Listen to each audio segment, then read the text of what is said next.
Welcome to Carpool Conversations, where our goal is to equip parents to have meaningful, Christ-centered conversations with their kids. I'm Amy Lowe. And I am Sara Jones, and today we're going to be talking about engaged parenting. Okay, engaged parenting. That does not mean not yet married. Yes. It means dialed in as a parent, focused. And I think we all want to be engaged parents, but sometimes we get off track and sometimes we need reminding and we need some help. And that's what this podcast is going to be focused on today, and probably really what our podcast is focused on every time. It's just reminding us of how to be intentional and how to parent these kids in the best possible way, because time flies really fast. And we have a wonderful guest with us who's going to talk with us. So, Sara, why don't you introduce Michael and tell us some about him? Yes, we have a special guest, Michael Kelley. He is the executive director of the Rooted Network, an organization that seeks to equip churches with transformational discipleship resources. He has previously served in churches in Texas and Tennessee, as well as Lifeway Christian Resources at the executive level. He's the author of several books, including The Whole Story for the Whole Family, a year of Jesus-centered family devotions. Michael lives in Brentwood, Tennessee, with his wife, Jana, of 25 years. Congrats. Thank you. Thank you. And 3 children. So welcome, Michael. We are so glad that you are spending time with us today where we can learn from you. Well, likewise. I'm glad to be here. Honored that you guys would ask, and I'm here to learn from you guys as well. That's kind of the dirty secret of parenting, right? Is that none of us actually know what we're doing. We're trying to learn from each other. That's right. We are. Yeah, we talk about our firstborns being our starter babies. Like we didn't know what we were doing. We don't know anything. Yeah. No. We're still just trying to, put the pieces together and do the best we can, which is what everybody is doing that's listening today. And I'm so proud of everybody listening, because again, this is a long game, and we're all working at it together. But Michael and I, we go way back. We worked together many years ago at Lifeway, and I've just kept up with Michael over the years because he's just such a good one. And he has come and spoken at our WinShape Camps staff training a number of times, Michael. I know you've done that. You've also come and spoken at our family weekend events, a few of those. Dad and son. And then some dad's son. So we just keep asking him to come back. And it's because he is such a thoughtful, he's very smart. He has lots of knowledge, but he doesn't just whip things up. He thinks about, okay, what does this group need to hear? And he brings thoughtful, helpful, relatable content. And so that's why we keep asking you back, Michael. And I am so grateful that you are now going to be able to come and share on the podcast some of the things. And really, he came to a father-son weekend, I think it was last year, and I was sitting in the back, kind of hiding in the corner because I'm not supposed to be there. I'm a girl. And I was hiding in the back listening, and I was like, this is really good content. And I just told Michael, I was like, just come on the podcast and just tell us all the things that you just said here. You don't have to do anything else. And but Michael, tell us a little bit about the stage of parenting, because I know you have 3 kids. They're getting a little bit older. Remind me of their ages. And then also, what do you love about this stage of parenting that you're in? Yeah. This is a newish, I would say, newish stage for us, because our oldest, we have 3 children. Our oldest is about to turn 21, so he'll be a junior. He'll start his junior year in college this year, and then our middle child, our daughter, she is 18, and she'll be a freshman in college. And then we have another son who is 15, and he'll be a sophomore in high school. So we will have 2 that have moved out of the house and are doing their thing, and then 1 that's still in the house. So we're kind of in this bridge between worlds.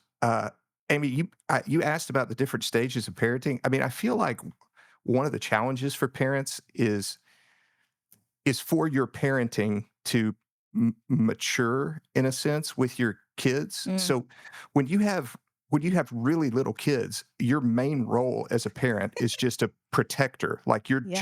just keep them Keep them alive. alive. Yeah. That's what you're trying to do. Mhm. And then you move from a protector to being a teacher when you're telling them what to do. So Mm. it's, do this, don't touch the stove, uh, both good and bad Yeah. things. And then you move to like a sort of a coach Coach. where Yep. you're coaching them up. But then you get into the stage, which we're kind of in right now with at least one of our kids, where we're not even really a coach anymore. It's Mhm. more like a A cheerleader. Like they're consultant, maybe? exactly, yeah, Yeah. something like that. They're running their plays. You hope you have equipped them. So we're in both worlds. But the question you asked was what do we like about this stage right now? Mhm. I think a couple of things come to mind.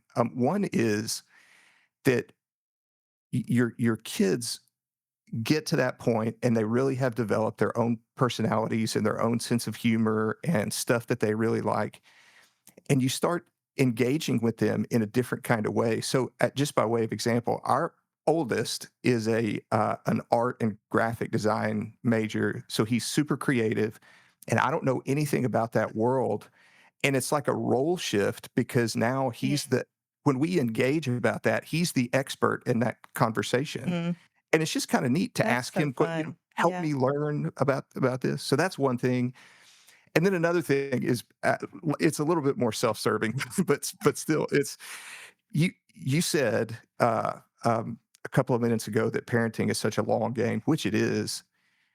When your kids get to be a little bit older, by God's grace, one of the great things about that is you finally start to see a little bit of the fruit Mm. that you have tried to help Mm. grow over the years for it Mm. start to come out Mm. a little bit, and it just makes you so thankful when you see that, Mm. um, and just validating for all the stuff that you've tried to do along the way. So good. Yeah. So that's admittedly, it is more self-serving, but Mm. we really like that. That's so good. I'm so glad. I love that. You're the third person that we have spoken to in the last few weeks about older kids and the fruits of their labor, Mm. Mm, and they are worth it. It is hard, but when the fruit is sweet, when they launch, it's Mm. like, yes. mhm. We did something right. Not everything. No, Not No, everything all the gosh. time, I but don't. some things stuck, Yeah. and that's what we want, What I love is that we don't have to be perfect in parenting because we have a perfect parent Mhm. Yeah, yeah. that models to us. Yeah. So, yes, that's so good.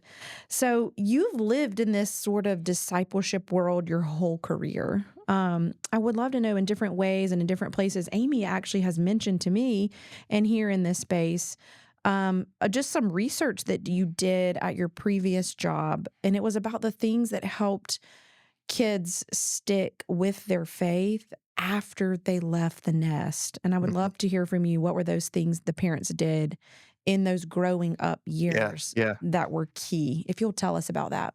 I would love to. So let me give you those things, and then let me follow it with just, like, maybe a healthy, reality, dose Great. of reality after Great. that, right? Great. So these are statistically speaking commonalities. Okay. So you survey a bunch of kids and their parents, and you're trying to find out what are the commonalities between kids who stayed in the faith and particularly stayed active in church when they didn't have to. Mm. What were there common patterns? So statistically, the number one indicator for spiritual growth, and this is not just for kids, but for any human. The number one statistical indicator for spiritual growth is reading the Bible for yourself. Mhm. And that's it. Read the Bible for yourself. So, I mean, that there's a beautiful simplicity there Yeah. because you can say really with confidence to someone, if you want your life to change, then the best thing that you can do is pick up God's word and read it consistently. That's the Mhm. best thing that you can do. Uh, and then a couple of other things alongside of that. These are more directly related to the kids who stayed in the faith when they didn't have to. One is again, did they read the Bible for themselves? So not Did they go to youth group? Not. Did they sit under faithful preaching and Mm, teaching? As important as those things are, did they integrate that rhythm and habit of personal daily devotion? Did they integrate it into their lives? And then the second thing is, did they serve in their local congregation? So mm, again, not just attend, mm, but did they actually see themselves as a contributing part of the body of Christ? And those are the two things that stood above the mm, others. mm. Um, and those are good challenges for us Yeah. as parents. Now here's the dose of reality thing. It's my opinion that one of the times we get into trouble as parents and actually end up discouraging ourselves is when we treat things like that in a formulaic fashion. Mm, So that is to say, yeah. we tell ourselves, if I just find a place for my kid to serve in the church, then I am assured that that kid is not going to deconstruct their faith or leave their church. Yeah. It just doesn't work like that. It doesn't Mhm. work like that. So these are indicators, they're not promises. Yeah. And it's important, I think, for us as parents to delineate between those two things. Mhm.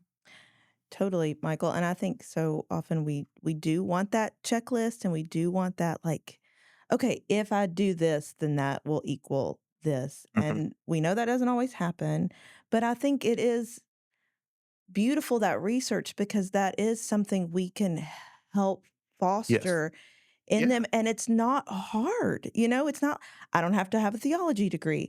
Sarah doesn't have to, like, attend 14 parenting classes to do those things, like, Mhm. help you we need to be reading the Bible for ourselves, Mhm. and we need to be seeking out the Lord for ourselves, modeling that to our kids, and encouraging them to do it themselves, and helping them get plugged into a church to serve, and, like, Mhm. those are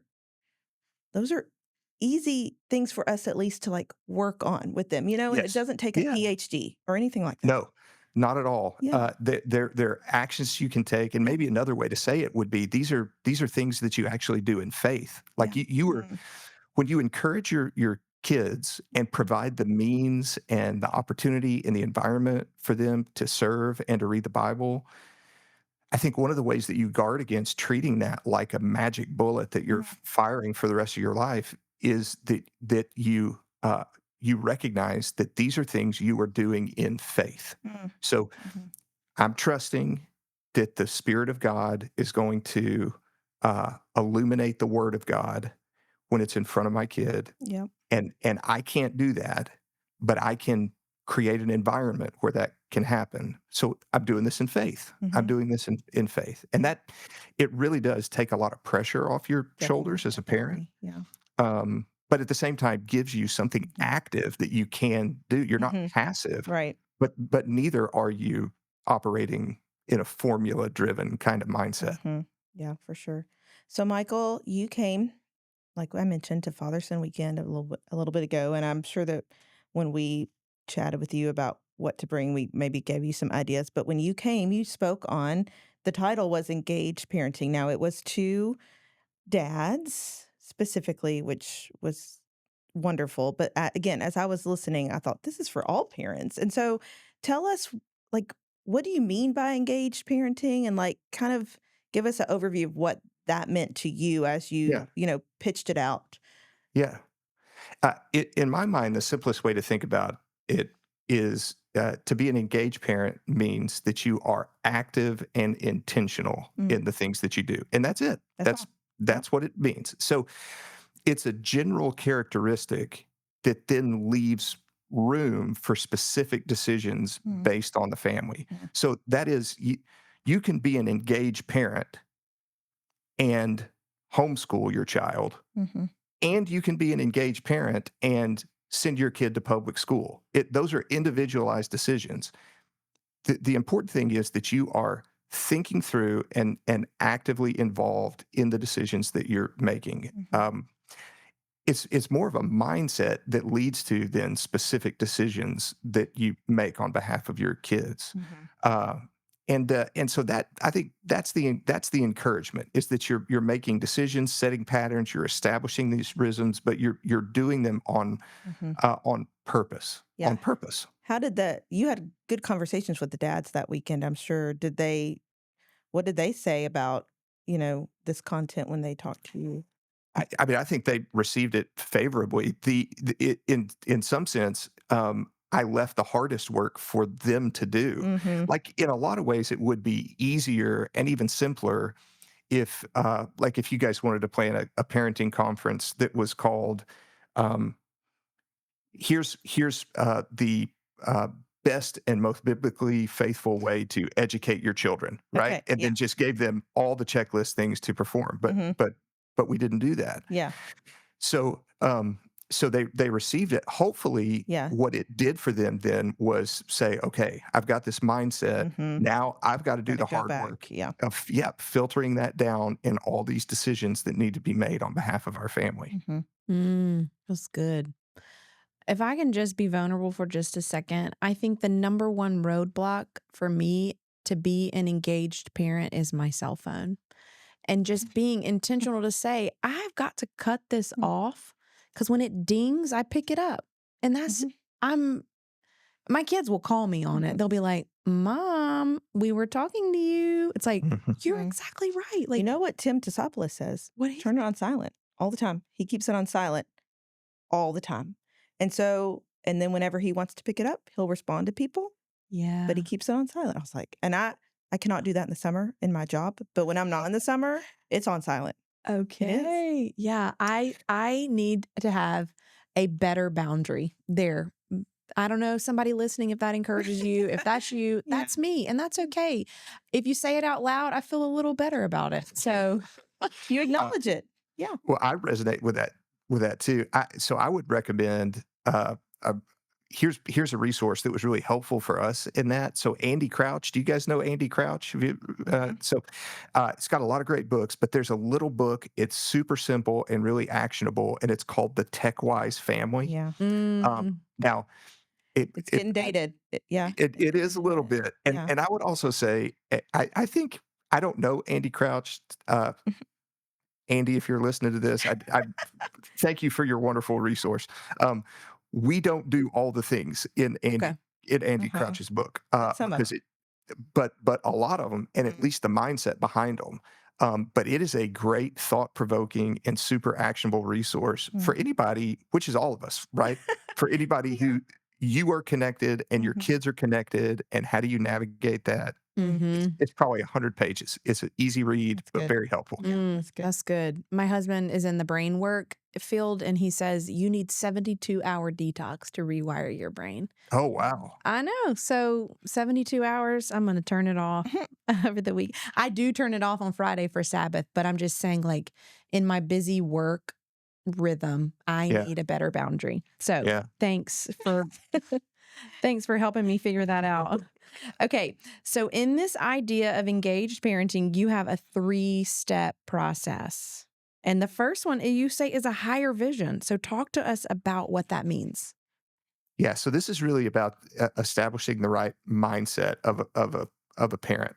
The idea behind a higher vision is embracing the truth that when you are raising your children, you are doing something bigger than just trying to make compliant, well-behaved Mm, citizens. mm, Really, the this should hit hard, I think, with parents. It certainly does with me. It lands hard when you realize that the way that you interact with your children is the first and most impactful uh, understanding they will ever have of who God is. mm, That it doesn't mean that you're God as a parent, but not at all. It just means that when they think about God, they will filter it through the relationship that they have had with their earthly parents. And and hopefully one of the things that happens is that you have loved them not nearly as well as the Lord does, but that they have a shadow of an understanding of what it means to be perfectly loved. And you have disciplined them, not perfectly, but in a way that reflects what the Lord's discipline is. So Mm. the idea is just you can get so bogged down in the minutia of raising kids. Every once in a while, it's just helpful to come up for air Yeah.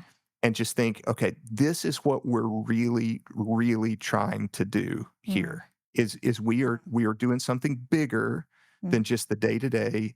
We are helping our kids know and understand who God is and how He relates to them. So Yeah. that's the mindset, the higher vision piece. Mm.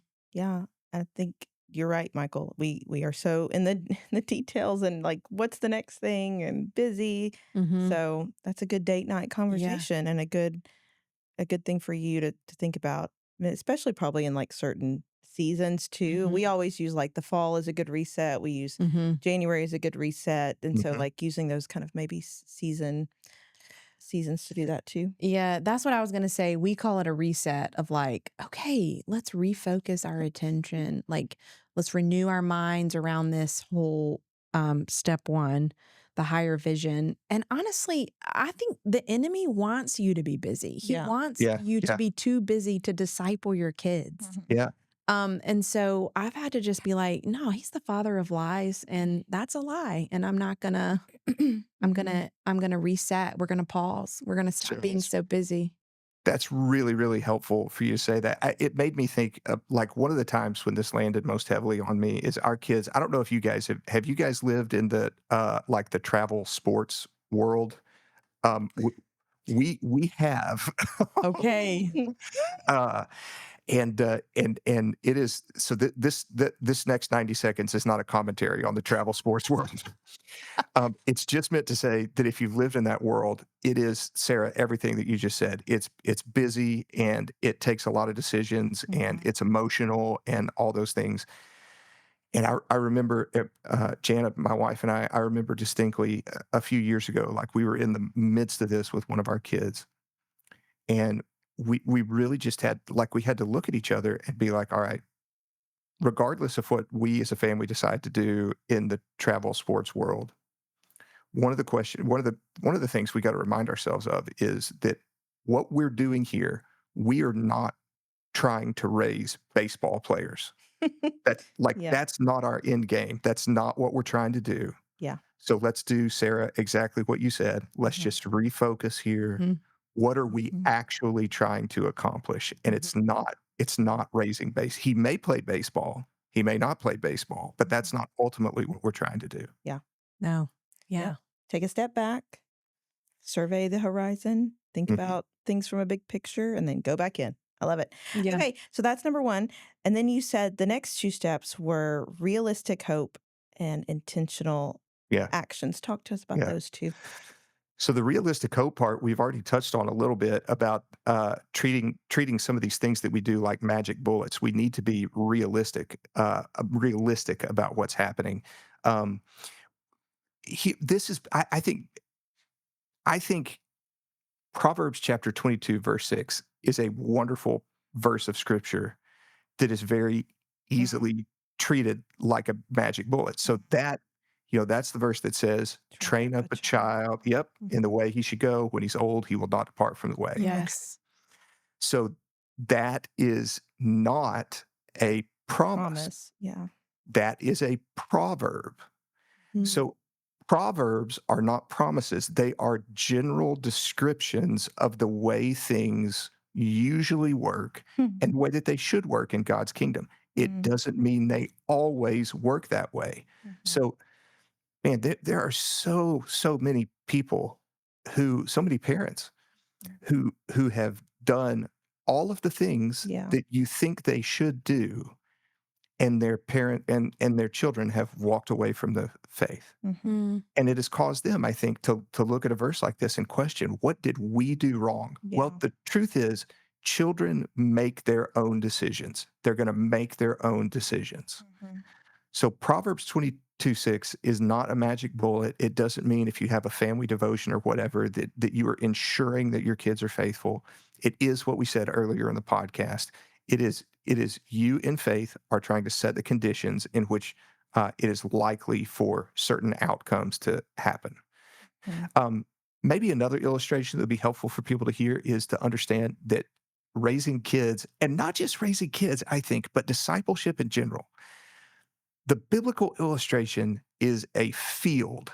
It's not a factory. Mm. Mm, We want it to be a factory Yeah. because you just are slapping pieces together. And if you put the pieces together right, you have a fully finished product at the end. That's not it. It's the field. It's the field where you're Mm. planting seeds and you're creating conditions, but in the end you're trusting that the Lord is going to do what only he can do. And when it grows, whatever it is, it doesn't look exactly like what you had in your mind. It's going to sometimes be more fruitful or less fruitful. It's just different. It's a much more organic kind of process. Mhm. So that's the hopeful realism that we have to bring. Yeah. We have to be hopeful because the Lord can do all these things, but also realistic in the fact that kids are going to make their own decisions. So Mhm. let's have a field mindset and not a factory mindset.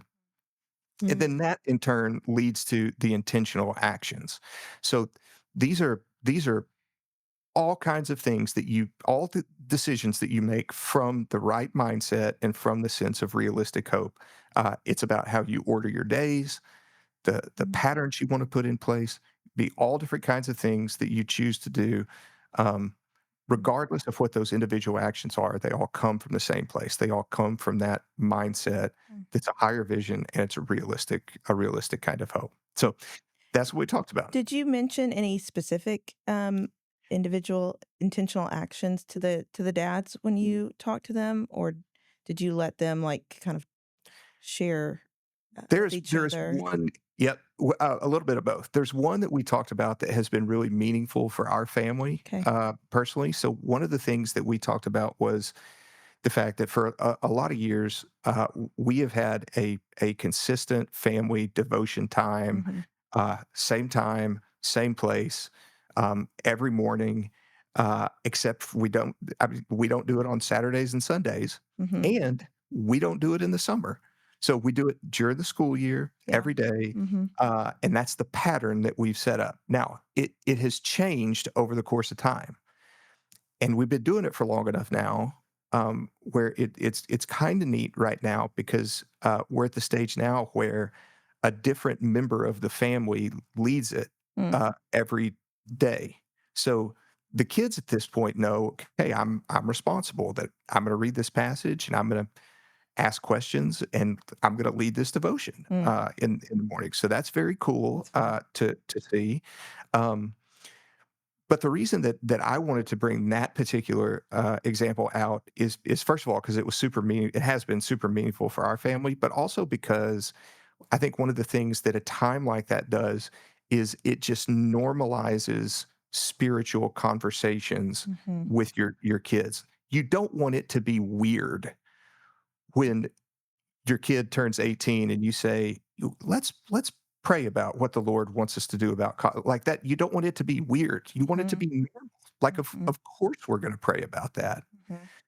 And so a scheduled rhythmic time together like that as a family creates the basis for those impromptu conversations to Mhm. happen. It Good. normalizes a spiritual vocabulary and conversation in your family. So Mhm. that's one of the specific ones that we talked about. That's I great. love it. It gives them ownership. It gives Yeah, them a chance to lead, maybe something that's on their heart. Some really good wisdom. We had a friend, Patrick Miles, he said, "The Holy Spirit will speak to you through your children." Like, that's so true. I don't know if you've had that, but he just said, as believers, like, they will. And so Yeah. I love that you give them an opportunity to lead, especially for sons. I mean, daughters can lead Mhm, too, but just like knowing that they will, lead families, lead wives and kids, hopefully one day. mhm, That was actually my next question, was to talk about how you have seen that play out, like how you just normalize spiritual conversations in the home, mhm, because it's a marathon. It is not like a one and done thing. It's a discipleship. It's an investment.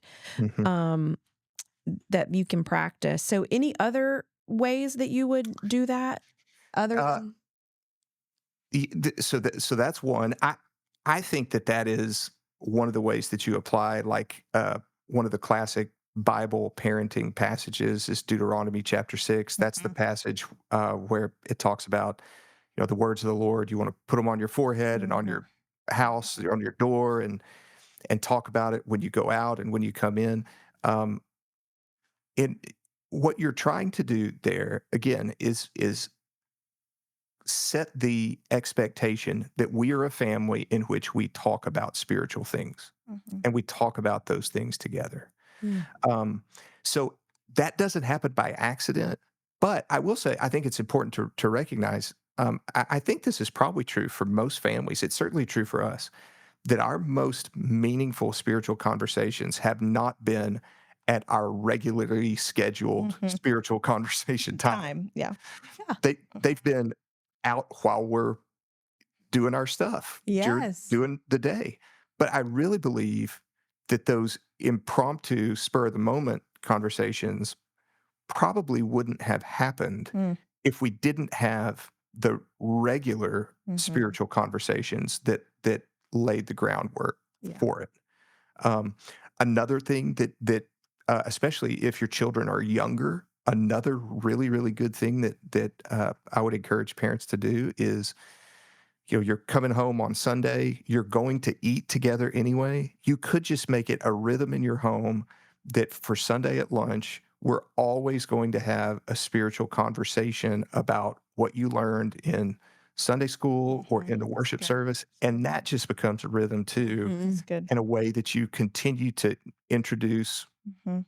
introduce the idea that it's normal for us to talk about these things in our home. Yeah. Yeah. Yeah.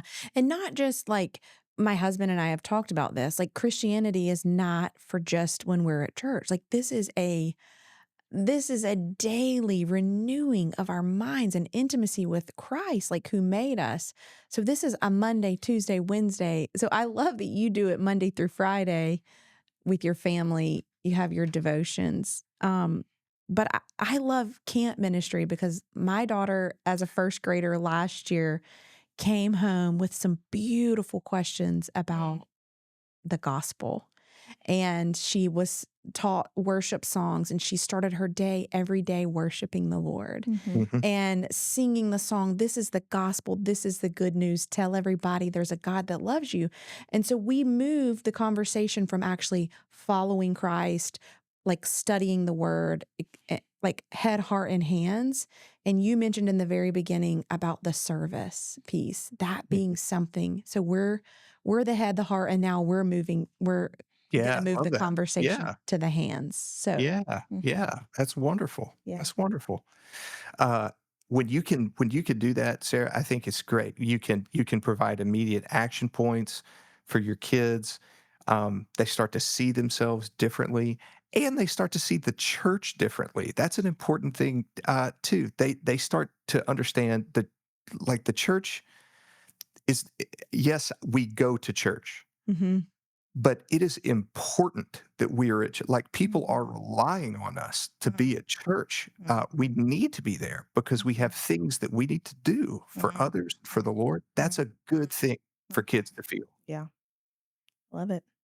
Michael, this has been so fun. Is there anything else you would want to share with a parent? I keep thinking of parents who are like, gosh, I wish I had heard this podcast 5 years ago or 10 years ago. And they probably feel like, is it too late to start this kind of thing? If their kids are older, would you have any advice would your advice just be like, start doing something, you know? Yeah, yeah, I think it's that. Okay. Don't lose heart. Yeah, Mhm. Um, Something is always better than nothing, that's right. and uh, you don't have to do everything. Right. Yeah.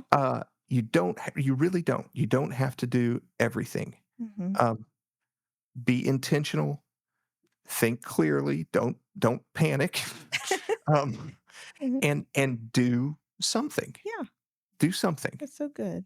So good. Do something. And we will just keep taking that one step at a time in Mhm. front of each other. And Michael, tell us quick about your Devo book, and we'll link it in the show Yeah, notes because that's a great place to start for somebody who's like, I like Michael. He sounds fun. Let me get his book. So it's like, tell us about it really fast, and we'll yeah. put it in the show notes. So this is a book that it really came from our our years of doing family so Okay. I was like, if I were to write a book that were kind of built around the pattern that we've seen develop in our family, then this is that book. So Hmm. it's built around a lot of the ideas that we're talking about. It assumes that you have about 5 to 7 minutes Great. in the morning to do a Okay. family devotion, and you want to talk with each other about it. And so it goes through a year of kind of Sounds the great. timeline of the Bible, stories in the Bible, and hope it's helpful to Is people. it for any, is there a specific age of that you like to say this is like the best one, or any age? I would say, like when I wrote it, the age that I had in mind were primarily kids under the age of probably 8 to 10. So it's Okay. for younger kids. Okay. However, one of the things that we did was, again, we moved when our kids got older, we moved them into leadership so that they could lead it Hmm. for the younger kids that are Okay. there. Yeah. So it could be useful in that That's regard great. if you've got kids in multiple age brackets. That's great. I love it. So good. Well, thanks again, Michael, for being here. When we wrap our podcast every time, we end with a question so that a parent has like heard all of this information, then they can go back and start a conversation with their kids. And we have a younger one and we have an older one. So let me read those out for our parents so they can again start this conversation. The younger question is, maybe you'll think this is fun, Michael. What do you think it looks like for me to be the best parent ever? So we'll see what they say. That should be fun. Should be great. I mean, it'll probably involve like chocolate A and yes let me day. let me skip school and all those things. We'll see. And then the other one for maybe the older ones is, where do you need me to dial in more into your life, or where do I need to take a step back as a parent? That will be, my kids will definitely answer the step back question. We'll see. But that'll be a fun question for you to ask your older kiddos so that you can start this conversation, see what they say, and it might give you some ideas of where you want to kind of focus in after that. And that's all I got, Sarah. What a joy, Michael. Thank you for your wisdom and your just being in the trenches and passing on your knowledge from raising your kids. Oh, it's my pleasure. Thank you guys for the chance to talk with you today. It's been great. Thanks, guys, for listening. See you next time.